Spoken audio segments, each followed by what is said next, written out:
अवाजी समातुन ताई radio voice of Sindh London.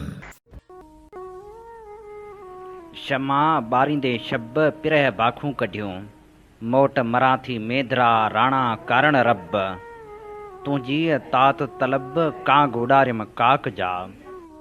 भलारे bit दनिजे भलारे बैत सां मुझी आवाज़ मुसाफ़िर radio voice of Sindh London ता थिए दुनिया जी कुंड कुर्छ ताईं।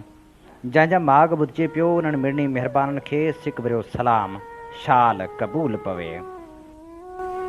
26 अप्रैल 2022 अंगारे जे ॾींहुं प्रोग्राम सोच वीचार साण करे आऊं अव्हां जी ख़िदमत में हाज़ुर अव्हां जो पंहिंजो मेज़बान हबीब लगारी। प्रोग्राम जी शुरूआत में अव्हां लाइ इहा ई दुआ त शाल जितो जो सुख सलामती सां हुजो, कॾहिं बि ॾुखियो ॾींहुं न ॾिसो ऐं कॾहिं बि अव्हां जूं मुर्खूं मेरियूं न थियनि। प्रोग्राम सोच वीचार में अॼु मुफ़्तिर आज़म रहबर सिंध साईं जीएम सैद जी वरसी, नवाबशाह में एसटीपी अॻुवाणनि ख़िलाफ़ पुलिस जे थियल कहिड़ी कार्रवाइनि ऐं सिंध जे हालतुनि समेत जग जहान जूं ख़बरूं पेश कंदासीं। उन सां गॾोगॾु नवाज़ ख़ान ज़ोहर जे लिखियल किताब क़ैदी तख़्त लाहौर जो जी 6हीं क़िस्त पिणु अव्हां जे समातनि जी नज़र कई वेंदी। शहज़ादे गुलफ़ाम बाबति आज़म भट्टी जी ख़ूबसूरत लिखणी कामरेड झंडे ख़ान कोंभर जे लाॾाणे ते नवाज़ कोंभर जो लेख पिणु अव्हां जी ख़िदमत में पेश कंदासीं। सभ खां पहिरियां पेश करियूं था ख़बरूं। जदीद क़ौमपरस्ती जे बानी साईं जीएम सैद जी 27वीं वरसी मल्हाई वई। वरसी जे मौक़े ते ॻाढ़ी कुहाड़ी वारे झंडे सां लाॻापियल 5 पार्टियुनि जीअं सिंध तहरीक, सूर्या सिंधी, जीअं सिंध मुहाज़ सरवर सहतो ग्रुप जसकप, नवाज़ ख़ान ज़ोहर ग्रुप जसकम आरिसर, सिंध सुजाग फोरम साईं जीएम सैद जी मज़ार ते हाज़िरी भरी। जीअं सिंध तहरीक जे चेयरमैन शबीर अहमद जमाली, सूर्या सिंधी, जसकम आरिसर जे वक़्ती चेयरमैन अरबाब भील सरमद मीराणी, जीअं सिंध क़ौमपरस्त पार्टी जे मरकज़ी अॻुवाण दो देशी, सिंध सुजागी फोरम जे जॉइंट सेक्रेटरी सारंग जोयो, सोहिणी जोयो, क़ौमी दानिश्वर ताज जोयो ऐं ॿिनि जी अॻुवाणी में सन शहर जे मुख्य चौक खां शहीद जी मज़ार ताईं पैदल रैली कढी मज़ार ते हाज़िरी भरी गुलनि जी चादर चाढ़े क़ौमी तरानो पिणु पेश कयो वियो। उन मौक़े ते अॻुवाण चयो त साईं जीएम सैद जी 27वीं वरसी ते 5 पार्टियुनि तरफ़ां सैद जी मज़ार ते गॾियल हाज़िरी भरे गुलनि जी चादर चाढ़े क़ौमी तरानो पढ़ण सां सिंध जे फ़िक्री पैरोकारनि में वेझड़ाइप पैदा थींदी ऐं एके ऐं इतिहाद पैदा करण खे हथी मिलंदी। असां मुनज़म ऐं मुतहद थियासीं त दुश्मननि जे समूरनि साज़िशुनि जो भरपूर तरह सां मुक़ाबिलो करे सघंदासीं। साईं जीएम सैद सदियनि खां क़ौमी ग़ुलामी जी आड़ाह में फाथल क़ौम खे निजात ॾियारण लाइ सॼी हयाती वक़्फ़ करे छॾी। सैद क़ौम जो मसीहा हो, जंहिं क़ौम खे ॾुखनि तकलीफ़नि अहजनि मां कढण ऐं आज़ाद क़ौम जी हैसियत में बिहारण लाइ 32 साल क़ैद ऐं नज़रबंदी क़बूल कई। हुन सॼी हयाती आदर्शनि ते सियासत कई। सिंध हिन ख़तरनाक हालतुनि मां गुज़री रही आहे। उन वक़्तु मुनज़म ऐं मुतहद थियण सां ई वतन खे लाहक ख़तरनि मां कढी सघिबो। सैद जो फ़िक्र ऐं संसाडोल किरदारु रियासत खे शिकस्त ॾेई छॾी आहे। जॻह जॻह ते रुकावटूं विझी जीअं सिंध जे 100 खां वधीक कारकुननि खे रेंजर्स ऐं पुलिस गिरफ़्तार करे अणॼातल हंधि मुंतक़िल करे छॾियो आहे। सन में जीअं सिंध हलचल जे बानी साईं जीएम सैद जी वरसी जे मौक़े ते जसकम चेयरमैन सनान ख़ान कुरैशी जी अॻुवाणी में काफ़िले साईं जीएम सैद जी मज़ार ते हाज़िरी भरी गुलनि जी चादर चाढ़ी, जंहिं खां पोइ जलसो कयो वियो। जलसे खे जसकम चेयरमैन सनान ख़ान कुरैशी, अमजद मैसर, दीदार शाम ऐं ॿियनि ख़िताब कयो। सनान कुरैशी चयो त साईं जीएम सैद जे विछोड़े खे 27 साल गुज़री विया आहिनि, पर साईं जीएम सैद जो फ़िक्र पंहिंजी मंज़िल ॾांहुं वधी रहियो आहे। साईं जीएम सैद सिंध जे आजपे लाइ 60 खां वधीक किताब लिखिया ऐं दुनिया खे ॿुधायो त असां सिंधी अमन पसंद इंसानियत रखंदड़ क़ौम आहियूं। साईं जीएम सैद असांखे अदम तशदुद जी वाट ॾेखारी ऐं सिंध लाइ जदोजहद जो सबक़ सेखारियो।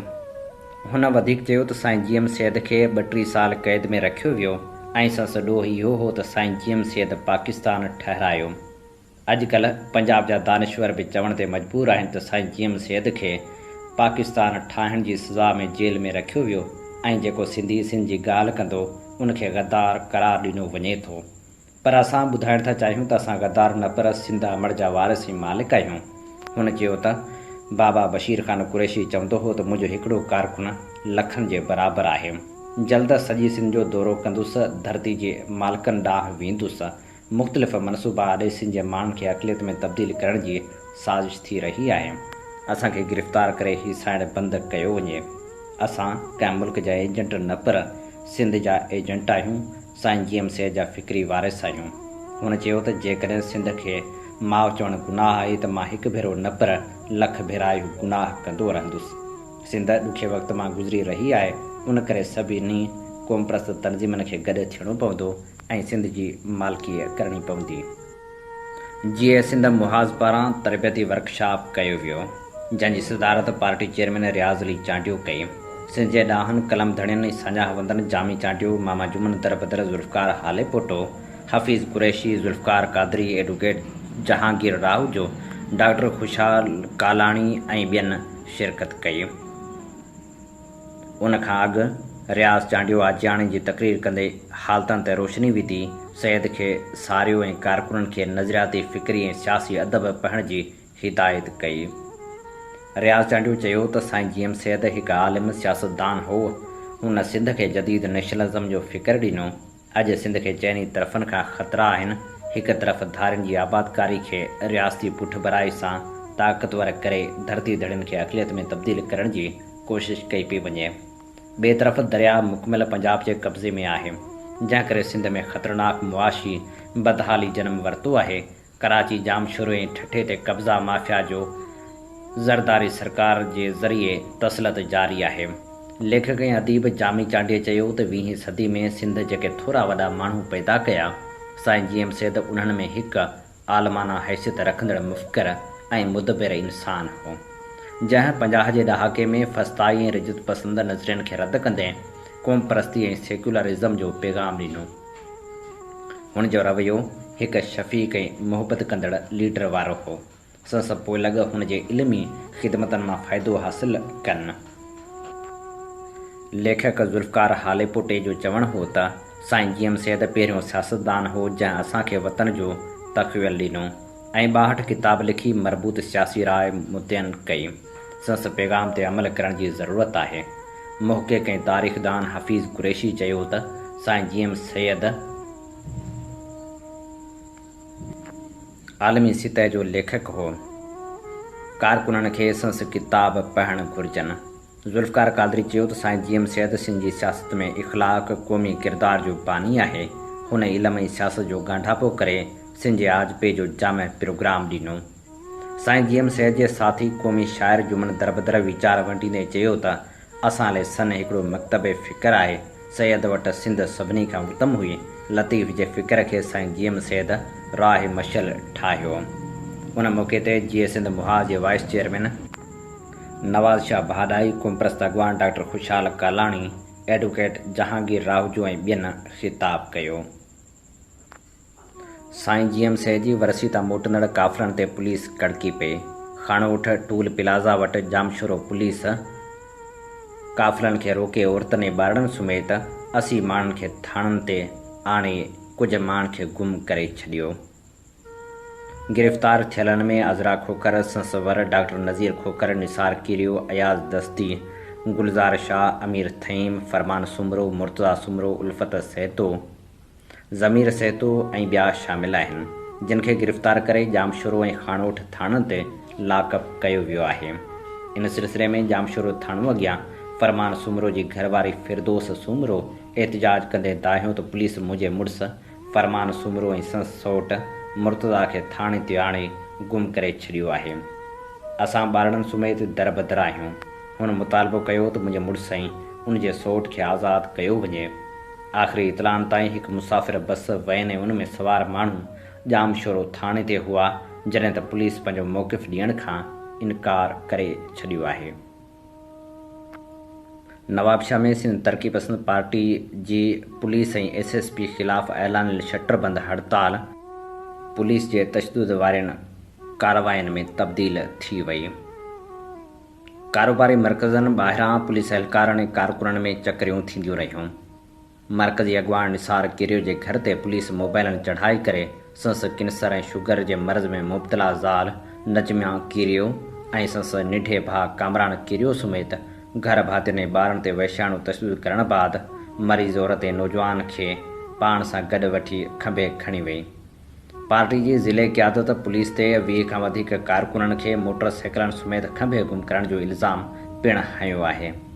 STP जे रीगल चौक ते वाक़िआ हाउस ते पिणु पुलिस अटालनि चढ़ाई करे ऑफिस में भञडाह कई ऐं कारकुननि खे खंभण सां गॾु ऑफिस मां लाइसेंस वारो पिस्टल पिणु खणी वई। ॿिए तरफ़ पुलिस पारां STP जे मरकज़ी अॻवान निसार किरियो जे घर ते पिणु चढ़ाई कई वई। सिंध तरक़ी पसंद पार्टी लेडीज़ विंग पारां अनिला रफ़ीक मल्ला, फरहान खोसो उर्फ़ बागी बालाज, रिज़वान खोसो ऐं ॿिनि जी अॻवाणी में प्रेस क्लब अॻियां एहतिजाजी मुज़ाहिरो कयो वियो।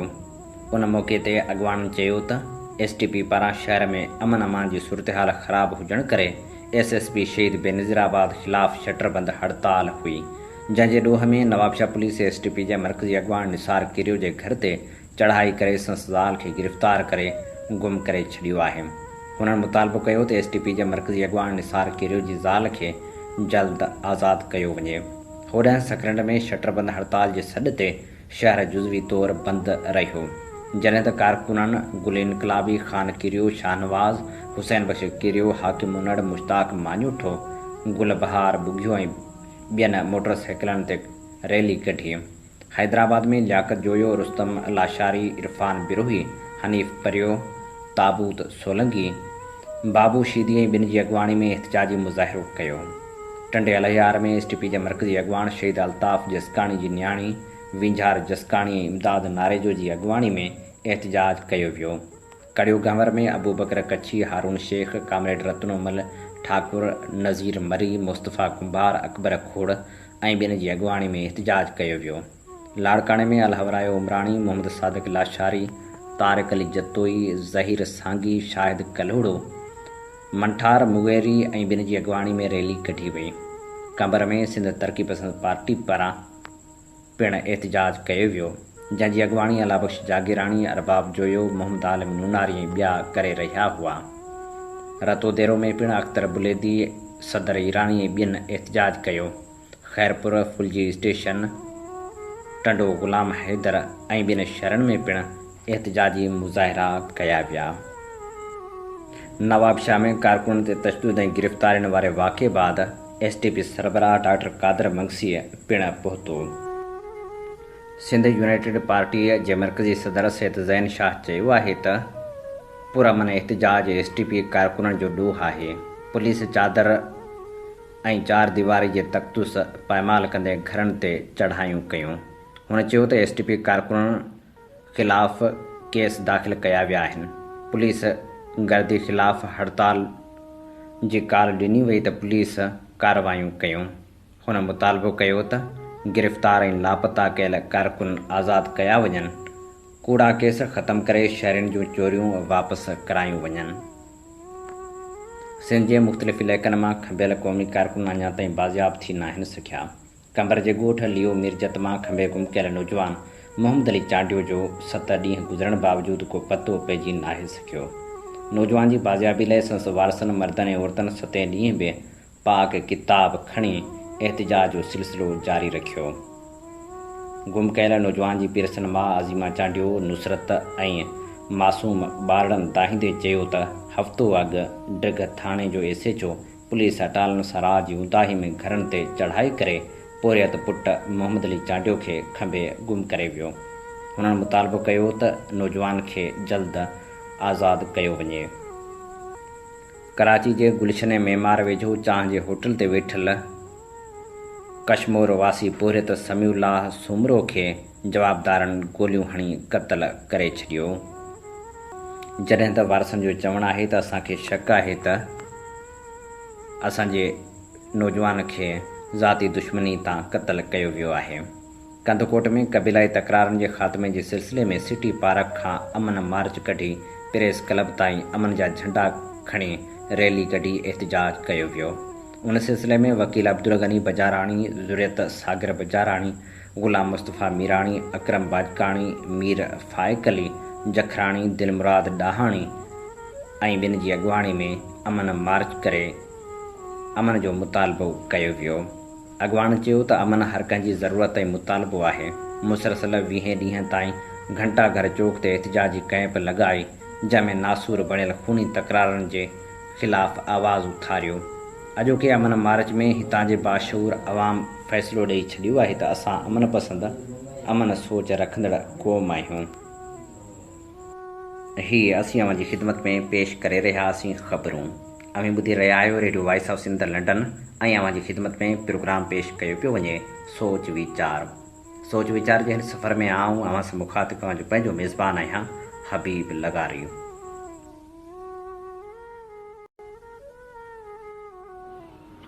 पीपल्स पार्टी जी सुञाणप ऐं तारीख़ जहिड़ो किरदारु रखंदड़ कामरेड झंडो ख़ान कुंभर बि लाॾाणो करे वियो।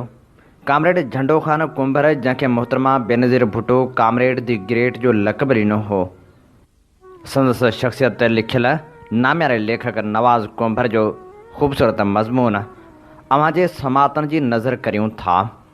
हीउ मज़मून नवाज़ कुंभर संदसि हयाती में लिखियो हो। पीपल्स पार्टी लाइ ॾुखियनि ज़िलनि में हिकु ज़िलो सांगड़ बि रहियो आहे, जंहिंजो हिन वक़्तु भले खणी 23 क़ौमी असेंबली जूं सीटूं PP वटि आहिनि ऐं 6 सूबाई सीटुनि मां 2 PP वटि आहिनि। पर उन्हनि सीटुनि जी कामयाबी पुठियां हिकु वॾी जदोजहद जी तारीख़ रही आहे, जंहिंमें केतिरनि अॻुवाननि सां गॾु गुमनाम वर्करनि जूं महिनतूं बि शामिल आहिनि। अॼु भले खणी पार्टी में कंहिंजी बि अहमियत छो न हुजे, ऐं पार्टी भले खणी खटींदड़ ऐं खटराईंदड़नि खे अहमियत ॾिए, नज़रियाती पुरखलूस कारकुननि खे पोइ ते धिके छॾे, पर जॾहिं बि पार्टी जी तारीख़ लिखी वेंदी त उन्हनि कारकुननि जो ज़िक्र ज़रूरु ईंदो, जिन जे करे अॼु ज़िले में पार्टी खे उहे कामयाबियूं मिलियूं आहिनि। अहिड़नि खोड़सारनि जज़्बाती अणथक ऐं भुटे ख़ानदान सां मिसाली अक़ीदत ऐं मुहबत रखंदड़ कारकुननि में हिकु कामरेड झंडो कुंभर बि आहे, जेको ॼण त तालके में पार्टी जो हलंदड़ फिरंदड़ इश्तिहार आहे, पार्टी जी सुञाणप ऐं तारीख़ आहे। ज़िले ऐं तालके सांगड़ जे तमामु बासर सियासी ख़ानदान ख़ान बहादुर मोहम्मद हयात जुणेजे जे सांगड़ चुटियारी रोड ते वाक़िआ लुटको मोरी भरिसां ॻोठ में आबाद कामरेड झंडे ख़ान कुंभर पार्टी मेंबरशिप 1967 में उन वक़्तु हासिल कई जॾहिं टंडो मिठा ख़ान में थियल पार्टी जे इजलास में पहिरियों भेरो तलके सतह जा उहिदेदार चूंडिया विया, जंहिंमें सैयद साले शाह तलके सांगड़ जो सदर ऐं मुजाहिद ग़ुलाम रसूल पंहिंवर जनरल सेक्रेटरी मुक़ररु कया विया हुआ। उन दौरान शहीद ज़ुल्फ़िकार अली भुट्टे साहिब पारां पार्टी ठाहिण जे साल खनि अंदरि पीपल्स गार्ड नाले हिकु फ़ोर्स जोड़ी वई, जंहिंमें कामरेड झंडो ख़ान सिपाही मुक़ररु कयो वियो, जंहिंजो चुटारियुनि सां तालुक़ु रखंदड़ मेहर जुणेजो तलके इंचार्ज हो। उन में कामरेड 1967 खां 1970 ताईं रहियो ऐं उनखां अलावा कामरेड 1970 खां 1977 ताईं यूनियन काउंसिल टंडो मिठा ख़ान जो 22 मेंबरनि ते मुश्तमिल कमेटी जो बि मेंबर रहियो। हूअ भुट्टे साहिब जी हुकूमत जे ख़ात्मे या मार्शला में रूपोश रहियो। रूपोशी वारो उहो वक़्तु हुन मीरपुर माथेले सादिकाबाद ऐं सखर में संगत वटि 1985 ताईं गुज़ारियो। मोहम्मद ख़ान जुणेजे जे वज़ीर आज़म थियण वक़्तु हू रूपोशी ख़तमु करे वापसि ॻोठ आयो, छो जो उन दौरान कामरेड अॻूणे नाले वारी गेम वार्डन करीमदाद ख़ान जुणेजे ऐं संस भाउ अली ख़ान जुणेजो, जेको पार्टी में अहम पोज़ीशन रखण सां गॾु ज़िले जे सीनियर नायब सदर बि हो, उन्हनि जे ॻोठ में रहण करे उन्हनि खे काफ़ी वेझो हो ऐं हिन ख़ानदान जे उन वक़्त जी थियल तारीख़ सां मक़ामी मुख़्तलिफ़ झेड़नि में नालो अचण करे कामरेड खे रूपोशी इख़्तियार करणी पई हुई। कामरेड खे पार्टी जे मुख़्तलिफ़ उहिदनि ते रहण सबबि ऐं मुख़्तलिफ़ ज़िम्मेवारियूं निभाइण जे करे मुख़्तलिफ़ पार्टी अॻुवाननि खे वेझड़ाई सां ॾिसण ऐं उन सां मिलण जा बि केतिरा ई मौक़ा मिलिया। पार्टी ठहण बैदि पहिरियों भेरो शहीद ज़ुल्फ़िकार अली भुट्टो साहिब पारां सिंध जी सियासी सफ़र ते निकिरण दौरान मखदूम तालिबुल मौला जिन पारां पार्टी सतह ते 20 गाॾियुनि जो काफ़िलो ऐं माण्हू साणनि गॾु माणिया विया हुआ। उन काफ़िले 20 ॾींहं ताईं कामरेड बि ख़िदमतूं सरअंजाम ॾिनियूं, जंहिं दौरान खेसि भुट्टे साहिब खे काफ़ी वेझड़ाई सां ॾिसण जा मौक़ा नसीब थिया।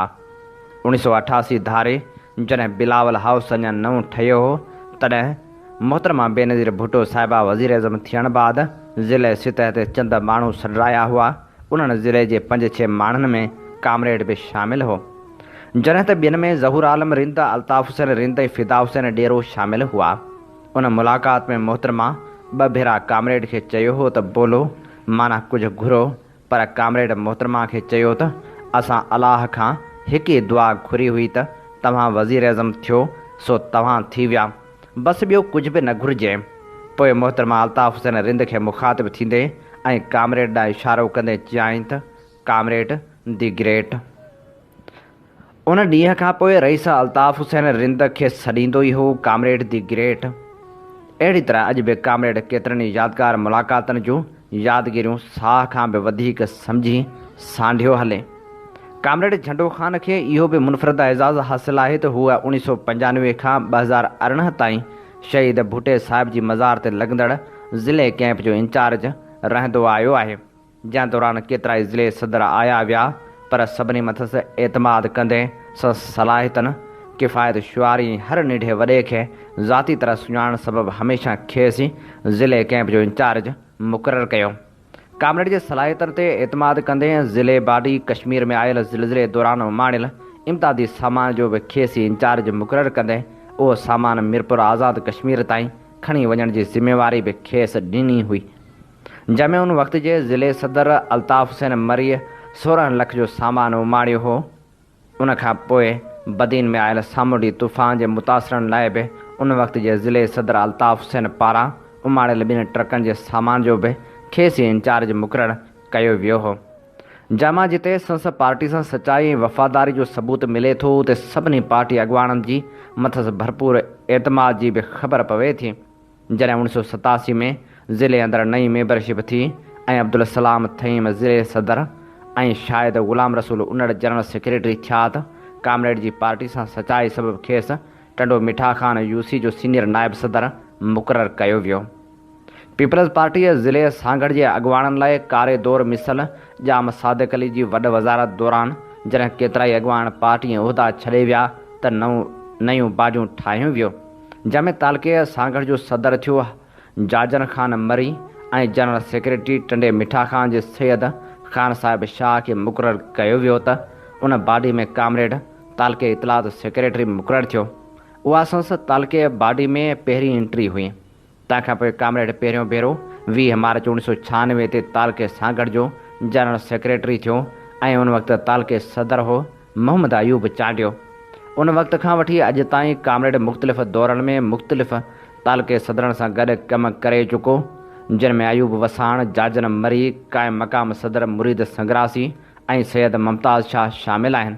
1987 में अल हयात काटन फैक्ट्री सांगड़ में ज़िले जी पहिरीं कन्वेंशन जे मौक़े ते, जंहिंमें सिंध जो सदर मखदूम ख़लीकुज़्ज़मा, मीर हज़ार ख़ान बजाराणी ऐं रफ़ीक़ सफ़ी बि शरीक थिया हुआ। उन कन्वेंशन में थियल फ़ैसिले जे मौक़े ते अब्दुल सलाम थईम ज़िले सदर थी नयूं बाजूं ठाहियूं, जंहिंमें तालके सदर सैयद ग़ुलाम हैदर शाह, जनरल सेक्रेटरी मुजाहिद ख़ान रसूल पहवर मुक़ररु थिया ऐं कामरेड उन वक़्त जी ठहियल बाडियुनि में यूसी चुटारियूं जो सीनियर नायब सदर मुक़ररु थियो। कामरेड मुख़्तलिफ़ वक़्तनि ते ऐं मुख़्तलिफ़ दौरनि में पार्टी जे हुकमनि ते गिरफ़्तार बि थियो त जेल भेड़ो बि थियो। कामरेड पहिरियों भेरो ज़िया दौर में MRD वक़्तु गिरफ़्तार थी सांगड़ सिटी थाणे ऐं चुटारे थाणे ते सरकारी महिमान बणियो। उनखां अलावा कामरेड मोहतरमा जे जलसे में लाहौर वेंदे रस्ते तां गिरफ़्तार थी कुझु अरसो लाहौर जेल में बि रहियो। उनखां सवाइ कामरेड मोहतरमा जे लियाकताबाद वारे जलसे में, जाम सादिक दौर में पिंडी मां ॿियनि केतिरनि ई अॻुवाननि ऐं वर्करनि सां गॾु गिरफ़्तार थी अडियाला जेल में बि रहियो। उन वक़्तु जीअं त डिसंबर जो सियारो हो, तंहिं करे बेगम नुसरत भुट्टो साहिबा पाण जेल में अची खेनि सवड़ूं रेलियूं ऐं कंबल वग़ैरह ॾेई वई हुई। कामरेड जे उन्हनि ख़िदमतनि खे ॾिसंदे खेसि आसिफ़ अली ज़रदारी मञता ऐं साराह जो लेटर बि लिखियो। कामरेड उन वक़्त जो पार्टी जो जियालो आहे, जॾहिं हू चाहे हा त पंहिंजे लाइ घणो कुझु करे ऐं ठाहे वञे हा, पर हुन ईअं न कयो, जंहिं सबबि अॼु बि संस औलाद जी अक्सरियत बेरोज़गारी जा ॾींहं ॾिसी रही आहे। न सिर्फ़ु एतिरो, पर हाणे चढ़ंदड़ सिज खे ॾिसी जॾहिं केतिरा ई नवां माण्हू पार्टी में शामिल, उन वक़्तु पार्टी खेसि उहिदे तां लाहे नवां माण्हू मुक़ररु करे ॼण त खेसि विसारे छॾियो आहे। अहिड़ा वर्कर हर पार्टी जो क़ीमती असासो हूंदा आहिनि, पर शायदि उहे उन वक़्तु असासो हूंदा आहिनि जॾहिं पार्टी ते ठाहींदड़नि जो हथु हूंदो आहे। जॾहिं पार्टी ठाहींदड़ ई न रहनि त पोइ शायदि वर्कर लॾो ईअं ई वेगानो बणिजी वेंदो आहे जीअं कामरेड झंडो कुंभर ऐं उन जहिड़ा ॿिया केतिरा ई मिसाल मौजूदु आहिनि। पर उन सूरत-हाल ते कामरेड का गिला शिकवा करण बजाए पार्टी जे फ़ैसिले ते ख़ुशि रहंदे ऐं सभु कुझु मंज़ूरु कंदे पासीरो थी गोशा नशीनी जी ज़िंदगी गुज़ारे पियो। पर हूअ ॼण त ज़िले में पार्टी जी हिकु अणलिखियल तारीख़ आहे। उन खां अॻु जो घणी देरि थी वञे काश को खाइसि उहे सभु यादगिरियूं पुछे ऐं लिखे पार्टी जे रिकॉर्ड खे महफ़ूज़ करे वठे। पीपी जे झूने जियाले कामरेड झंडो ख़ान कुंभर ते लिखियल ख़ूबसूरत लेखक नवाज़ कुंभर जो ही ख़ूबसूरत मज़मून असीं अवां जे समातनि जी नज़र करे रहिया हुआसीं। अवी ॿुधी रहिया आहियो radio voice of Sindh London ऐं अवां जी ख़िदमत में प्रोग्राम पेश कयो पियो वञे सोच वीचार जे सफ़र में आऊं अवां सां मुखातिब जो पंहिंजो मेज़बान आहियां हबीब लगारी। जीअं त अव्हीं चङी रीति ॼाणो था त radio voice of Sindh London तां असीं अवां जी ख़िदमत में उहे प्रोग्राम पेश कंदा आहियूं जिन में सचाई जा सॾ हूंदा आहिनि, जिन में शऊर भरियूं ॻाल्हियूं हूंदियूं आहिनि। अचो शऊर जे हिन सफ़र में असां सां हमक़दम ऐं हमसफ़र बणिजो त जीअं सुजाॻी जो ही सफ़र असीं अञा बि मज़बूत करे सघूं ऐं मंज़िल जी मूमल खे माणे सघूं। असीं चाहियूं था घर घर ताईं शऊर पहुचे ऐं घर घर ताईं हीअ शऊर भरियो आवाज़ पहुचे। असीं पंहिंजा programme radio voice of Sindh London तां लाइव नशर कंदा आहियूं। उन सां गॾोगॾु पंहिंजा प्रोग्राम यूट्यूब चैनल ते बि रखंदा आहियूं ऐं फेसबुक पेज ते बि रखंदा आहियूं। यूट्यूब ते या वरी फेसबुक ते वञी सर्च करियो radio voice of Sindh London. Programme सोच वीचार में हाण भेटाउनि जा गुलाब अछूं था शहज़ादे गुलफ़ाम खे। फ़नून लतीफ़िया सां वास्तो रखंदड़ शहज़ादे गुलफ़ाम खे भेटाउनि जा गुलाब अछा आहिनि ख़ूबसूरत लेखक आज़म भट्टी। शहज़ादे गुलफ़ाम जो असुलु नालो ग़ुलाम मोहम्मद मेमण आहे। हुन 2 मार्च 1935 ते टंडे मोहम्मद ख़ान जे टिखड़ वारे इलाइक़े में अली मोहम्मद मेमण जे घर में जनमु वरितो। ग़ुलाम मोहम्मद मेमण अलमारूफ़ शहज़ादे गुलफ़ाम जो वालिद पेशे जे हवाले सां हिकु मज़दूर हो जंहिं पंहिंजी औलाद खे इल्म ऐं हुनर जे मैदान में सरफ़राज़ करण लाइ बेइंतहा जाखोड़ कई। शहज़ादे गुलफ़ाम खे नंढे हूंदे खां ई फ़नून लतीफ़िया सां लऊं लॻल हुई। हुन शुरूआती तालीम टिखड़ जे गवर्नमेंट प्राइमरी स्कूल मां हासिलु कई। संसद ज़हानत जो पतो उन वक़्त जे नामियारे इल्मी ऐं अदबी शख़्सियत मोहम्मद ख़ान ग़नी खे पियो जेको सदाईं ज़हीन शागिर्दनि जी सरपरस्ती में अॻभरो हूंदो हो। मोहम्मद ख़ान ग़नी 12 सालनि जे ग़ुलाम मोहम्मद मेमण खे 1947 में हैदराबाद वठी आयो जिते हुन नूर मोहम्मद हाई स्कूल मां मैट्रिक, सिटी कॉलेज मां इंटर, मुस्लिम कॉलेज मां BA ऐं 1972 में सोशलॉजी में MA कई। नौकरी जे हवाले सां 1956 खां हुन सिंध यूनिवर्सिटी ज्वाइन कई ऐं 1995 में मैनेजर सिंध यूनिवर्सिटी प्रेस जे उहिदे तां रिटायर थियो। 3 अक्टूबर 1959 ते मथस शेख अज़ीज़ शहज़ादे गुलफ़ाम जो नालो रखियो जंहिंखां पोइ सुञाणप उन नाले सां थियणु लॻी। मोहम्मद ख़ान ग़नी जी इदारत में जारी थींदड़ मुसलमान अख़बार खां साफ़ती ज़िंदगी जो आगाज़ कयाईं। शहज़ादो गुलफ़ाम पंहिंजे ख़ानदान जो पहिरियों माण्हू हो जेको अॻिते वधियो हो ऐं ईअं ई सफ़र तय कंदे 1956 में फ़िल्मी सहाफ़त जे हवाले सां मुमताज़ मिर्ज़ा ऐं शेख इस्माइल सां गॾु फ़िल्मी दुनिया रिसाले में कमु कयाईं। उन रिसाले में फ़िल्मनि बाबति तमामु घणो लिखियाईं। खेसि इहो एज़ाज़ बि हासिलु थियो त अख़बारनि जे जहान में सभ खां पहिरियों फ़िल्मी सुफ़ो हिकु मक़ामी अख़बार में 3 अक्टूबर 1959 ते जारी कयाईं जंहिंजी एडिटरशिप ग़ुलाम मोहम्मद मेमण अलमारूफ़ शहज़ादो गुलफ़ाम जे नसीब में आई ऐं हिकु नई तारीख़ रक़म थी। 1964 खां 1966 ताईं हुन रिसाले बादल जो फ़िल्मी सेक्शन बि संभालियो। संसद इदारे में पहिरियों रंगीन सुफ़ो यानी रंगीन फ़िल्मी एडिशन 1981 में जारी थियो। शहज़ादे गुलफ़ाम 1960 खां 1994 ताईं मुसलसल 34 साल ब्रॉडकास्टिंग जे हवाले सां रेडियो जी दुनिया सां सलाहु रहियो। संसद जगमशहूर प्रोग्राम गामू जा गुफ़्ता अञा ताईं रेडियो जे ॿुधंदड़नि खां विसरी न सघियो आहे ऐं संस कुझा लफ़्ज़ जी अदायगी यादनि जे सिलसिलनि खे अञा ताईं ताज़ो रखियो वेठी आहे। गामू जा गुफ़्ता 3.5 साल मुसलसल ख़ूबसूरती सां हलियो, जंहिंजो प्रोड्यूसर अनवर बलोच हो। नाटक नवीसी ऐं स्टेज नाटक संस हयाती जो मर्क रहिया आहिनि। रख मौला ते मेदी रता हथड़ा, रत जा रिश्ता ऐं गुल ऐं ख़ुशबू संस मशहूरु नाटक आहिनि। हुन फिल्म हाज़िर साईं जा मुकालमा लिखिया ऐं धरती ऐं आकाश जे मकालमा निगारी, कहाणीकारी ऐं शाइरी पिणु कई। हिकु वॾे अरसे ताईं रोज़ानी इबरत अख़बार सां बि सलाहियल रहियो। मुख़्तलिफ़ अख़बारनि ऐं रिसालनि में पिणु कमु कयाईं। मज़हिया लेख, मज़मून, ड्रामा ऐं अफ़साना लिखियाईं। संस कुझु किताब पिणु छपियल आहिनि। सिंधालाजी में रिसर्च फेलो रहंदड़ शहज़ादो गुलफ़ाम हिकु यगानो आर्टिस्ट, ड्रामा नवीस, हिदायतकार, शाइर, मूसीकार ऐं हिकु सदाबहार शख़्स हो, जेको पंहिंजे पोरे सां बेहद मोहबत कंदो हो ऐं उहा मोहबत संस हयाती जे हर अक्स में नज़र ईंदी हुई। मतिलबु त फ़नून लतीफ़ा जो जहान शहज़ादे गुलफ़ाम जहिड़नि वजूदनि ते फ़ख्र करण जोॻो आहे। सिंध यूनिवर्सिटी कॉलोनी जामशुर में 24 अप्रैल 2019 ते लाॾाणो करे वियो। उते ई खेसि मिटी माउ हवाले कयो वियो। शहज़ादे गुलफ़ाम खे भेटाउनि जा गुलाब अछण लाइ नाम्यारे लेखक आज़म भट्टी जी ख़ूबसूरत लिखणी अव्हां जे समातनि जी नज़र करे रहिया हुआसीं। प्रोग्राम सोच वीचार में हाण वर्क वरायूं था नाम्यारे क़ौमप्रस्त अॻवान ऐं लेखक नवाज़ ख़ान ज़ौर जे किताब क़ैदीअ तख़्त लाहौर जो जा ऐं अव्हां जी ख़िदमत में पेश करियूं था 6हीं क़िस्त।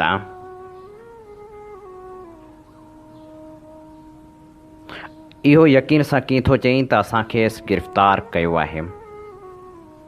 उनखे घरां गिरफ़्तार कयो अथो। संस माइटनि उन ते एहतजाज बि कयो आहे। अहिड़ी रीति पुछा गुछा में न ॼाण केतिरी राति गुज़री वई हुई। तमामु डिघी पुछा गाछा खां पोइ शायदि हू पाण बि थकिजी पिया हुआ। घड़ी खन लाइ मुंहुं मां हथ कढिया विया हुआ। संतरीअ बाह में हथ विझी मूंखे पंहिंजे सेल में वठी आया। अखियुनि ते ॿधल 3 पटियुनि मां ॿाहिरीं पटी खोली वई। बाक़ी अंदरीं पटी ऐं बूथाड़ो न लाथो वियो। ॿिन्ही हथनि में हथकड़ी पिणु लॻल रही। संतरी मूंखे सेल जे ज़ाब्तनि जी सम्झाणी ॾेई वापसि वरिया। खोली जो दर दहशतनाक आवाज़ सां ठड़ाक करे बंदि थियो। विरांडे वारो दरवाज़ो बि ईअं ई ज़ोरदार ठकाउनि सां बंदि कयो वियो। मूं पेरनि जे छुआउनि जी मदद सां हंध जो इदराक कयो ऐं जंहिं महिल मुंहिंजे हंध ते वेठसि पए त मुंहिंजो संद संद सूर ऐं थकावट में चूर चूर हो। मक़तल में पहिरीं राति हुई ऐं निंड अखियुनि खां दूर हुई, तमामु दूर, कई कोह दूर। बिस्तरे ते वेंदे ई अखियुनि मां निंड वांगुरु जेका ॿी शइ मूंखां उॾाणी उहो मुंहिंजो ज़हन हो। टार्चर सेल जूं मज़बूत ऐं ऊचियूं भितियूं मुंहिंजे ज़हन जी उॾाम खे रोके न सघियूं ऐं आऊं टार्चर सेल में हुअसि, पर मुंहिंजो ज़हन उते हो जिते सॼण हुआ। आज़ादी हुई ऐं सपना हुआ, सपना जंहिंजे साभियां जी तड़प मूंखे हिन मक़तल ताईं वठी आई हुई। कहर जी राति जे जिस्म ते मौत जहिड़ी माठ छायल हुई ऐं कंहिं बनी बशर जो को आवाज़ कोन हो। ईअं लॻो ॼण विरांडा सुनसान पिया हुजनि। आउं निहायत आस्तगी सां हथनि खे जुंबश थो ॾियां ऐं मुंहं ते चढ़ियल बुथाड़े खे थोरो मथे करे अखियुनि ते ॿधल पटी खे सिरकायां थो। कमरे में पवंदड़ ट्यूब लाइट जी रोशनी जो ओलड़ो अखियुनि सां टकराइजे थो। आउं खोली जो जाइज़ो थो वठां। नंढड़ो मुस्ततील कमरो जंहिंजी पोइ भित जे पूरे विच ते भित खां थोरो हेठि नंढड़ो रोशनदान, जंहिंखे काठ जूं पेतियूं ईअं लॻल आहिनि जो उहो बिल्कुलु बंदि महसूसु थो थिए। दरवारी भित खे आऊं टेक ॾेई वेहां थो त दरवाज़ो मुंहिंजे खाॿे पासे थो थिए। दरवाज़े जे विच लोह जी पतरी सां बंदि हो। बाक़ी उनजे मथे ऐं हेठिएं हिसे खे फ़क़्ति लोही मीखूं लॻल हुयूं, जंहिंमां बि हेठिएं हिसे खे गते जी दफ़्तरी ॾेई बंदि करे विया हुआ। अलबत्ता मथियों हिसो खुलियल हो, जंहिंमां विरांडे में लॻल ट्यूब लाइट जी झकी रोशनी अंदरि अची रही हुई ऐं साम्हूं वारी भित ते रोशनी जो हिकिड़ो पटो ठही पियो वियो। भितियुनि खे मेटोड़े रंग कयल हो, जेको ताज़ो बि कोन हो। पर तमामु घणो पुराणो बि कोन हो। मतिलबु त हिकिड़ो निढिरो ऐं सादो सूदो कमरो हो जंहिंजी डेघ वेकर 4 या 5 ज़रबिया 8 बराबरि थी सघे थी। कॉलेज जी उन्ही अछातरी जाइज़े वठण खां पोइ आउं बिस्तरे ॾांहुं मुतवजा थो थियां, जेको फ़क़्ति 3 नंगनि ते मुश्तमिल हो। हेठि फ़र्श ते फिरासी विछायल हुई, जंहिंजे मथां हिकिड़ो सन्हड़ो खथो पियो हो ऐं मथां विझण लाइ हिकिड़ो कंबल हो। सीउ ॼण हॾनि में लही वियो हो ऐं उहो अंदाज़ो करणु ॾुखियो हो त राति बाक़ी केतिरी बची आहे। उन करे सोचियमि त जेके बि पल आराम मिली सघनि था, अखि हणी वठिजे। मूंखे कुदरत अहिड़ी तबियत ॾिनी आहे जो केतिरे बि उजागे जे बावजूदु जाॻंदो रहणु चाहियां त जाॻी सघंदो आहियां ऐं साॻे नमूने कहिड़े बि क़िस्म जे माहौल, परेशानी या ॾुखियनि हालतुनि में बि सुम्हणु चाहियां त ॾाढे मज़े सां गहरी निंड सुम्ही सघंदो आहियां। उन करे खथे ते लेटी पियुसि। विहाणो कोन हो, ॿई ॿाहूं हथ कड़ियुनि में क़ाबू हुयूं, जंहिं करे ॿाहूं सिरांदी करण बि ॾुखियूं हुयूं। खते जी कुंड खे वराए हिकिड़ो ॾोड़ ॾेई विहाणे ठाहिण जी कोशिशि कयमि ऐं कंबल मथां विझी सुम्ही पियुसि। बुथाड़े जे करे साह खणण में तकलीफ़ पए थी, उन खे बि थोरो मथे करे नक खे आजो कयमि ऐं अलबत्ता अखियुनि वारी पटी अखियुनि ते ई रही। सुतसि त अखि लॻी वई। उहा जुदा ॻाल्हि आहे त मुंहिंजी ज़िंदगी जी उहा पहिरीं राति हुई जंहिंमें मूं घाटी निंड न कई। हिकु मक़्तल जी ॻरी राति ऐं ॿियो नाले मात्र हंधि जिस्म सीअ में थिड़कंदो रहियो ऐं वक़्फ़े वक़्फ़े सां अखि खुलंदी रही। ईअं थोरी देरि में सुबुह थी चुको हो तां जो हिकु भेरो वरी विरांडे वारो दरवाज़ो ठड़काट करे खुलियो ऐं हू अंदरि आया। थोरी देरि में ई खोले जे दर जे हेठिएं चौथाई वटां गते जी दफ़्तरी खे सुरकाए चांहि जो कोप ऐं हिकु उफराटो अंदरि लंघाए रखियो वियो। गॾो गॾु कड़केदार आवाज़ में हुकुम ॾिनो वियो त नाश्ता करो। आउं पराठे जा फ़क़्ति 2 गिरा हणी चांहि जो कोप ख़ाली करे थो छॾियां। कुझु वेरम बाद हू थांव खणणु अचनि था त पराठे खे दबकी में सालम ॾिसी तपी बाह था थी वञनि। आउं खाइण खां नाबरी वरियां थो त मोट में गारियुनि जो नाश्तो करायो वञे थो ऐं हू थांव खणी था वञनि। थोरी देरि बाद वरी ॿियो को हमराह अचे थो, जेको नाश्ते न करण जो कारण पुछे थो। खेसि चवां थो त आउं ॿाहिरि बि नेरणु कोन कंदो आहियां। जवाबु हुन लाइ कते तौरु तसली बख़्श न आहे। उन करे सम्झाइण जी थोरी कोशिशि करण बाद रंझ कुंझ कंदो वापसि मोटे थो। हाणे पेशाब जे करे मुंहिंजी हालति ख़राबु आहे। नरा असुल फाटनि था। दरवाज़ो खड़कायां थो। संतरी जे अचण ते खेसि ॿुधायां थो त ॾाढो रेलो लॻो आहे, लेकिन हुनजे कन ते जूं ई कान थी सुरे। सबर जी धड़कन नुमा तलक़ीन थिए थी ऐं हू हलियो थो वञे। काफ़ी देरि खां पोइ वरी ठड़ाक ठड़ाक दरवाज़ा खुलनि था। हू अंदरि अची नए सिर पटियूं चेक था कनि ऐं चयो वञे थो त 5 मिंटनि जे अंदरि पेशाब ऐं काकूस वग़ैरह करे वठिणो आहे। ज़रूरी हाजतनि खां फ़ारिग़ थियण खां पोइ वरी सेल में आणे बंदि था कनि। सेल में बंदि करण महिल हथ हणी पक था कनि त किथे पटी अखियुनि तां हटियल त नाहे। अञा ई घड़ीअ नथी गुज़रे जो हूअ ॿीहर मोटी था अचनि। अखियुनि ते ॿधल पटी ऐं बुथाड़े जे मथां तीअं पटी ॿधी वञे थी ऐं ॿाहुनि में झले पुछा गाछा वारे कमरे में वठी था अचनि, जिते जांच ऑफिसर अॻु में ई मुंहिंजे इंतज़ार में हुजनि था। जीअं ई भित ॾांहुं मुंहुं करे वेहां थो त हूअ रिवायती तौर ते तबियत जो हाल अहवाल पुछनि था। हिन भेरे पुछा गाछा जी शुरूआति खावड़ी खां थी थिए। खावड़ी जीअं सिंध मुतहदा मुहाज़ जो तर्जमान रिसालो या परचो आहे, जेको वक़्तु बेवक़्तु छपजंदो रहे थो ऐं मंझसि जीअं सिंध मुतहदा मुहाज़ जे पॉलिसियुनि सां ठहिकंदड़ मवाद वग़ैरह खां अलावा उहे लिखणियूं छपजनि थियूं जेके सिंध जी आज़ादी ऐं साईं जीएम साहिब जे फ़िक्री प्रचार ते ॿधल हुजनि थियूं। खावड़ी में छपजंदड़ उन क़िस्म जे संजीदा मवाद ते हूअ चङा ख़ासा ॾमरियल लॻनि था। बल्कि ईअं चइजे त खावड़ी ते संदन ॾमर बि ओतिरो ई हुजे थो जेतिरो ॿियनि मामरनि ते। हूअ खावड़ी खे बि घटि ख़तरनाक नथा सम्झनि ऐं उनजी छपाई खे हर सूरत में रोकण जा ख़्वाहिशमंद था ॾिसजनि। उन करे सुबुह सवेर ई शुरू थींदड़ अॼोकी पुछा गाछा जो आगाज़ ई खावड़ी खां थो थिए। खावड़ी केरु थो छपाए, कंहिंजी ज़िम्मेवारी आहे।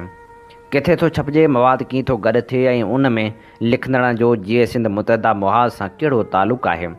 खावड़ी जूं कापियूं केरु थो विरहाए, उहे कीअं थियूं विरहाइजनि ऐं उन जा पढ़ंदड़ केरु केरु आहिनि।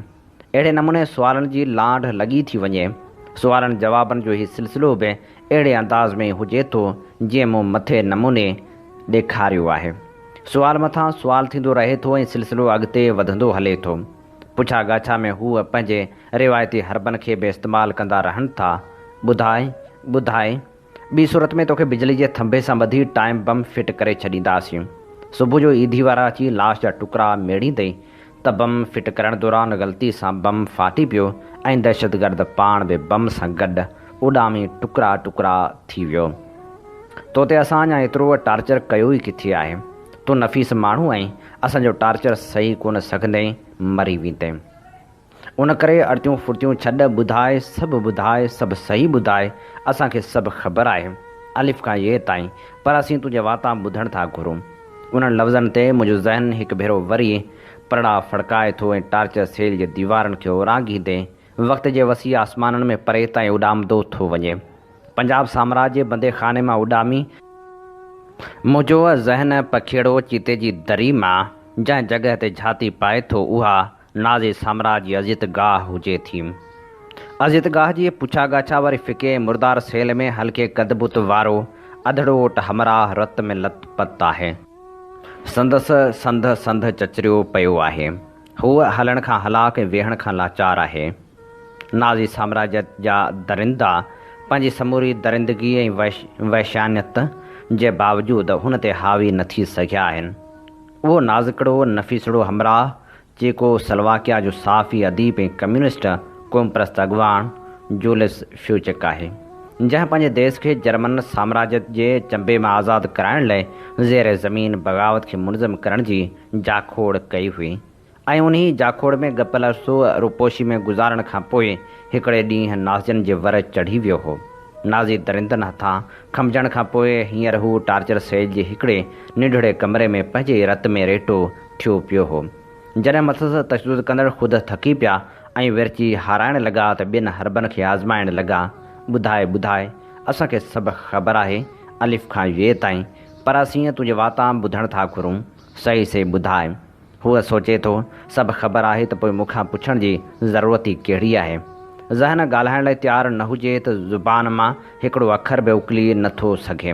फ्यूचक खे यादि करे आउं मुर्की थो पवां, पर मुंहं ते बुथाड़ो चढ़ियल हुजण सबबि हू मुंहिंजी मुर्क ॾिसी नथा सघनि। हूं बि ऊंदाही जे हेराकनि ऐं पासबाननि खे मुर्क जी रोशनी न ॾिसण में ईंदी आहे, न भाव पवंदी आहे। हूअ नदीअ जी रवानी जे सुर खे सम्झी सघंदा आहिनि, न गुलाब जी मुखड़ी जी नफ़ासत खे ॼाणे सघंदा आहिनि। उन करे हूअ नदी ते बंद ॿधंदा आहिनि, गुलनि जा सिर वढींदा आहिनि ऐं ख़ुदाई जलवनि जी जरक सां शर्सार चेहरनि ते कारा बुथाड़ा चाढ़ींदा आहिनि। मुंहिंजी माठ हुननि खे शायदि भारी थी लॻे। ओचितो लांग बूट जी डोक मुंहिंजी कुख में फॿी थी वञे ऐं आउं ख़्यालनि जी दुनिया मां मोटी थो अचां। सुवालनि जवाबनि जी छिका हलंदी रहे थी तां जो मंझंदि थी वञे थी। मूंखे वरी वापसि साॻे सेल में आंदो वञे थो। नरा भरियल था लॻनि, पेशाब कराइण जी ॻाल्हि थो करियां, मोट में मुटाइण बदिरां ॼटोड़ा हयां था वञनि। ठड़काट सां दरवाज़ो बंदि थिए थो ऐं खुले थो। सेर वारे वार्ड जे हेठिएं चौथाई खे ॾिनल गते वारी दफ़्तरी हटाए मानी दर हेठां अंदरि टिपाए था ॾियनि। चणनि जी दाल सां फ़क़्ति 2 गिरह मानी खावां थो। थांव खणण अचनि था त साॻी अॻे वारी रंज कुंज खे मुंहुं ॾियणो पवे थो। हू दड़का दुहमान कंदे थांव खणी वञनि था। आउं भित खे टेक ॾेई वेहां थो ऐं गिरफ़्तारी जो सभु बणिजंदड़ ग़लती जा पेरा खणां थो, पर अञा एतिरो वक़्तु ई कोन थो गुज़रे जो सिपाही ठड़ाक कंदा मुंहिंजे सेल में घिड़ी था अचनि। हाणे हू मूंखे वरी पुछा गाछा वारे कमरे में वठियो पिया वञनि। पुछा गाछा वारे कमरे में अॻे वांगुरु हींअर बि मूंखे भित ॾांहुं मुंहुं करे विहारियो वञे थो। वेहण महिल हथ थोरो अॻियां वधायां थो त उहे दीवार सां टकराइजनि था। आख़िर ताईं ईअं ई थिए थो त हर दफ़े मूंखे भित ॾांहुं मुंहुं करे पट ते विहारियो वञे थो ऐं जांच ऑफिसर पोएं तरफ़ कुर्सियुनि ते वेहनि था। सिपाहियुनि खे छॾे करे आम तौर ते 2 जांच ऑफिसरनि जी मौजूदगी महसूसु थींदी हुई, जिन मां सुवाल जवाबु हिकिड़ो ई अमलदार कंदो हो, बाक़ी ॿियो ख़ामोश वेठो हूंदो हो, जेको कॾहिं कॾहिं कोई सुवाल कंदो हो त वाह न त हरू भरू ॻाल्हाईंदो ई कोन हो। उनखां सवाइ कुझु मौक़नि ते पुछा गाछा कंदड़नि जो अंग वधियल पिणु लॻो तॾहिं बि सुवाल साॻियो ई हमराह पुछंदो हुओ ऐं ॿिया तक़रीबन ख़ामोश रहंदा हुआ। उन्हनि मां केरु सुवाल विरले ते कंदो हो, बाक़ी पुछा गाछा ख़तमु करण खां पहिरीं खाइनि ओके सर, ठीकु है या और कुझु चई सिलसिलो ख़तमु करण जी ॼणक मंज़ूरी ज़रूरु वरिती वेंदी हुई, जंहिं बाद ई थोरी देरि लाइ वञी जान छुटंदी हुई। अहिड़े ई नमूने अखियुनि ते ॿधल टिनी पटियुनि खे पिणु हर भेरे हथ लाइ चकासियो वेंदो हो त मतां किथां कंहिं पासां मुंहिंजे हुननि ते नज़र न पइजी वञे। उन मसइले ते हूअ एतिरो हसास हुआ ऐं एॾो एहतियात कंदा हुआ जो ख़ुदि मूंखे हैरत थींदी हुई। हीअ असीं अव्हांजी ख़िदमत में पेश करे रहिया हुआसीं नवाज़ खान ज़ौर जे किताब क़ैदी तख़्त लाहौर जो जी 6हीं क़िस्त। इन ते प्रोग्राम सोच वीचार जो वक़्तु पंहिंजी पुॼाणी ते पहुचे थो। पंहिंजे मेज़बान हबीब लगारी खे इन साॻी दुआ सां ॾींदा इजाज़त। वसे भिट तुंहिंजी भलारा सदा सदा देस परदेस सारा वसन। कॾहिं सिंध सिंजी न मेरी थिए, कॾहिं मोड़ कंहिंजा न मुरझाइजनि।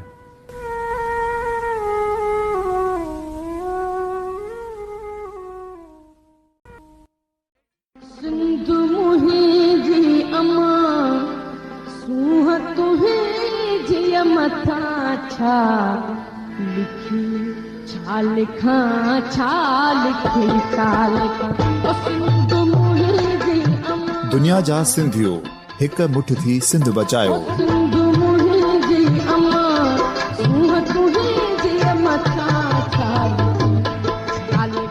सिंध जो क़ौमी आवाज़ radio voice of Sindh London.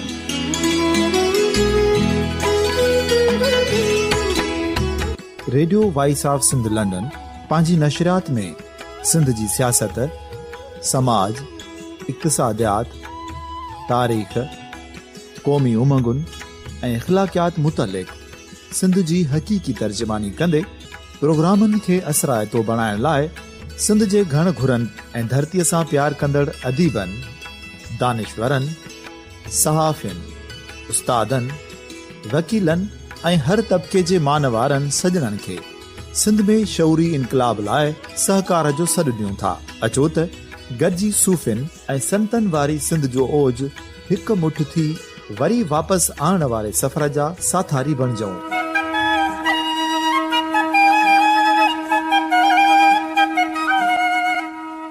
हिकु नए सुबुह जी शुरूआत जो पड़ाॾो घर घर, ॻोठ ॻोठ ऐं शहर शहर ताईं पहुचायो। शाल सिंध आबाद ऐं ख़ुशहाल थिए, सिंधी माण्हू सुखियो ऐं सताबो थिए।